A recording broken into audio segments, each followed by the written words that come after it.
આજે આપણે એક એવા પ્રશ્ન વિશે વાત કરીશું જે ઘણા બધા ખેડૂતોને મૂંઝવે છે। જો જમીન તમારા નામે આવી ગઈ હોય પણ ખેતીવાડીનું વીજ કનેક્શન, લાઇટ બિલ હજુ પણ પિતા કે દાદાના નામે ચાલતું હોય તો શું કરવું? આજના વિડીયોમાં આપણે જાણીશું કે તેને પોતાના નામે કેવી રીતે ટ્રાન્સફર કરવું। સરકારની ઘણી યોજનાઓનો લાભ લેવા માટે જમીન અને વીજ કનેક્શન બંને એક જ વ્યક્તિના નામે હોવા જરૂરી છે। ભવિષ્યમાં કોઈ પણ વાંધાતકરાર ન આવે તે માટે નામ ટ્રાન્સફર કરાવવું ખૂબ હિતાવહ છે। આ કામ કરવા માટે તમારે નીચેના ડોક્યુમેન્ટ્સ તૈયાર રાખવા પડશે।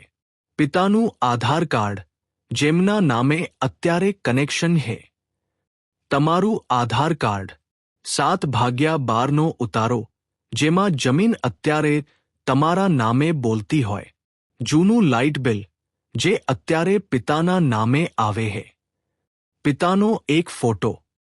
સહમતિ પત્ર, તમારે 300 રૂપિયાના સ્ટેમ્પ પેપર પર એક સહમતિ પત્ર બનાવવાનું રહેશે। શું લખાવવું? પિતાએ એવું લખાણ કરી આપવાનું છે કે મારે વીજ કનેક્શન ટ્રાન્સફર કરવામાં કોઈ વાંધો નથી। ખાસ સૂચના, લખાણમાં ડિપોઝિટની રકમ સાથે નામ ટ્રાન્સફર એવો શબ્દ ચોક્કસ લખાવજો। જો આ શબ્દ નહીં હોય તો કચેરીમાં તમારું કામ અટકી શકે છે। ત્યારબાદ નોટરી કરાવી લેવી। ખર્ચ અંદાજે 700 થી 800 રૂપિયાનો ખર્ચ થશે। 300 સ્ટેમ્પ પેપર, 200 લખાણનો ખર્ચ, 200 નોટરીનો ખર્ચ। ક્યાં જવું?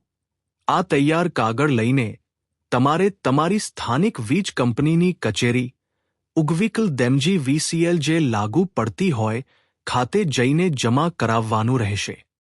તમામ ડોક્યુમેન્ટ જમા કરાવ્યા પછી થોડા દિવસોમાં પ્રોસેસ પૂર્ણ થઈ જશે।